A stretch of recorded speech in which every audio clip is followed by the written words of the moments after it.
So Manchester United couldn't afford to sign Cody Gakpo. He's gone to Liverpool, and it sounds like we are going to be approaching the January transfer window looking at loan deals only.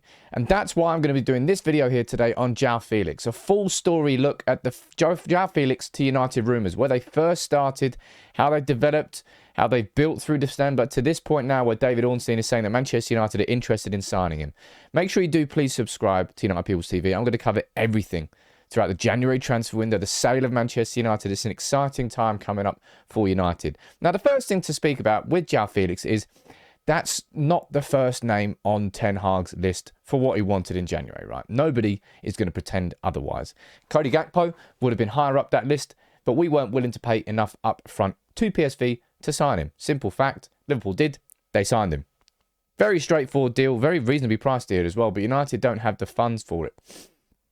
And that's why entertaining is the wrong word, but I think there's genuine interest from United in Joao Felix, as long as the numbers match up.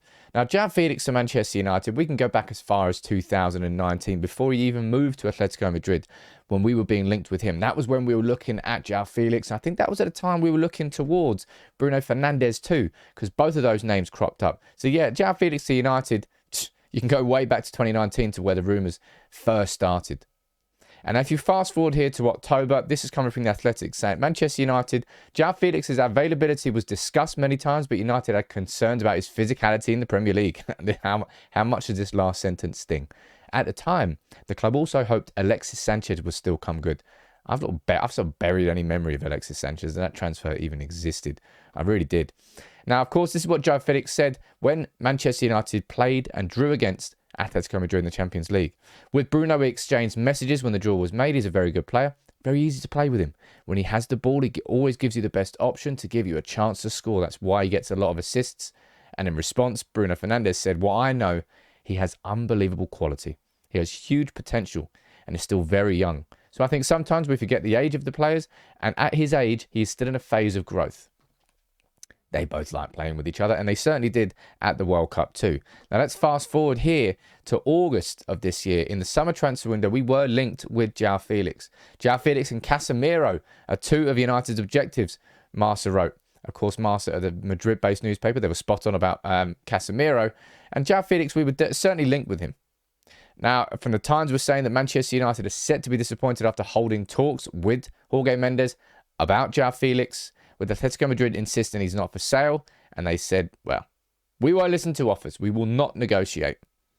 And that's what the links were with Joao Felix and Manchester United in the summer. Of course, we signed Anthony. We spent a lot of money elsewhere. But I don't think realistically anybody actually felt that Joao Felix was going to come to United in the summer. But then if we look at what's happened now, from December onwards, after Joao Felix had a pretty impressive World Cup with Portugal, because he's kind of disappeared into the shadows at Atletico Madrid. No one's really talking too much about his performances there. But in a freer role, certainly he played in a bit of a deeper playmaking role for Portugal. Free roaming, he looked very, very good. He did. And that's where the rumours then resurfaced again. And we see that Manchester United are being linked with a move for Joao Felix. Again, Tom Allnut, writing for the Times, said that Atletico Madrid will listen to offers for Joao Felix in January, with United among the clubs interested in signing him. United met his agent, Jorge Mendes, in the summer to discuss the move, but Atletico at that point said he was not for sale. And Fabrizio saying that Manchester United know that Felix is available in January. United wanted him in the summer, but now it's a different situation after Anthony. Duncan Castles, who we all know is the mouthpiece of Jorge Mendes. Remember when Mourinho was manager? Duncan Castles had all the info there. He's saying Atletico Madrid are asking for a loan fee of £8 million plus his salary to be paid in full with no contractual option to buy. So purely a loan deal for 5 months only for £8 million, plus his wages and no option to buy. Kind of a bad deal when you think about it like that, but if it's a sort of deal that makes you go into the top four and get Champions League football, then it's a great deal. Going a little bit further down here, Fabrizio said that Jorge Mendes is having conversations with Manchester United again in January, just like he was in the summer. Mike McGrath for The Telegraph saying that Atletico Madrid's Joao Felix, who is wanted by Chelsea, is also available in January. So Chelsea are being linked with him too. So Joao Felix could very much, when you think about it, in the same way we lost Cody Gakpo to Liverpool because we weren't willing to pay enough up front, realistically, we could lose Joao Felix to Chelsea if they're willing to pay what we aren't for a loan fee. It's something worth considering too. Joao Felix, according to Jamie Jackson from The Guardian, saying there's one name that United have been interested in, but the loan fee is likely to be too expensive. And this is a recurring theme that's coming from Jamie Jackson, from Paul Hurst, and I believe Rob Dawson from ESPN too. Joao Felix is of interest to United, but because of the fee, 8 million plus his wages, United at this moment in time are insisting that that's too much money. And here we fast forward to the latest update on it. And this is from David Ornstein himself. I don't think there's much money to spend at Manchester United, so I don't want to disappoint fans, but it's most likely going to have to be a loan deal. Interestingly, they had admiration for Cody Gakpo. They almost signed him in the summer window.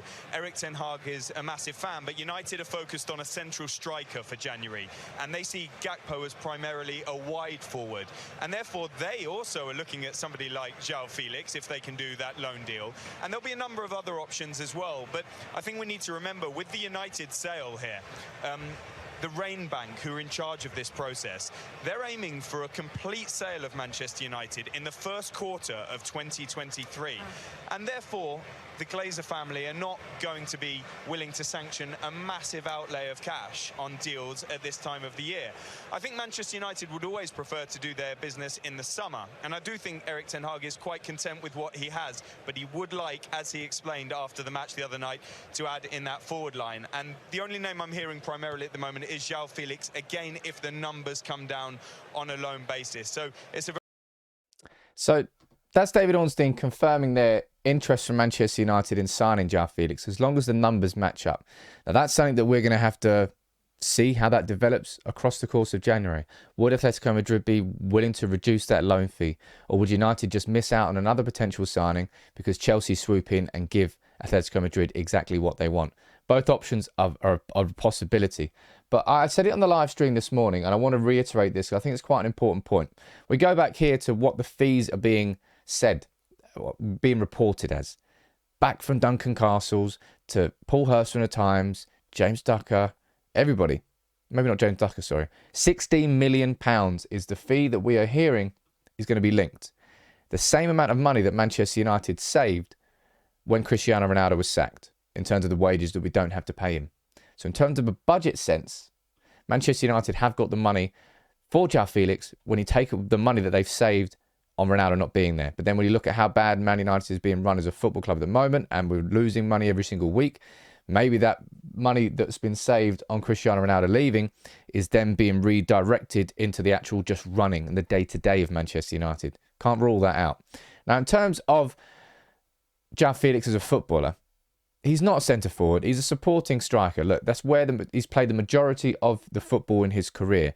So if we were to take a quick look at the tactics board and we were saying, right, okay, so if Joao Felix is here, where would he come in for Manchester United? It's pretty simple, in my opinion anyway. You would see that happen. You would see Joao Felix kind of operating more as a false nine, maybe Bruno dropping slightly deeper, and Joao Felix operating in this position. Now, you will correctly point out that leaves Manchester United with no recognised number 9. So therefore, any crosses are semi-pointless. But my counter-argument for that would be to point at how Manchester United did in the pre-season and how it was some of the best football that we've played, I would say, with Sancho, with Rashford, with Martial. And the reason that it worked is because you kept seeing Rashford going down there, or it wasn't Anthony during the pre-season tour, or just overlapping fullbacks in Delot and Shaw. And what they were actually doing was, let me pull up this. What they were actually doing was this. They were getting into these positions, cutbacks. It was cutbacks like that. And now the reason that was interesting, the reason I'm saying that now is because the idea of Felix being that false 9 with late runs into the box, that's where you would probably work. It would work quite well with Felix. It wouldn't work in terms of having the physical presence up front, an actual number 9 who really is going to sort of lead that line, hold the ball up. there's a lot that he couldn't do. But in terms of United, going back to how we played during the pre-season, with those overlaps, with those cutbacks, it would kind of make sense. Now, as I said, I don't think that Joao Felix is top of Ten Hag's list in any way, shape or form. But if Ten Hag is faced with two possibilities, number one, don't sign anybody. Stick with what you've got. Number two, reuse that money that was saved on Ronaldo and bring in Joao Felix. That puts him in a stronger position to finish in the top 4 this year. Puts United in a stronger position to finish in the top 4 this year. So as David Ornstein has confirmed, right, United are interested in signing him.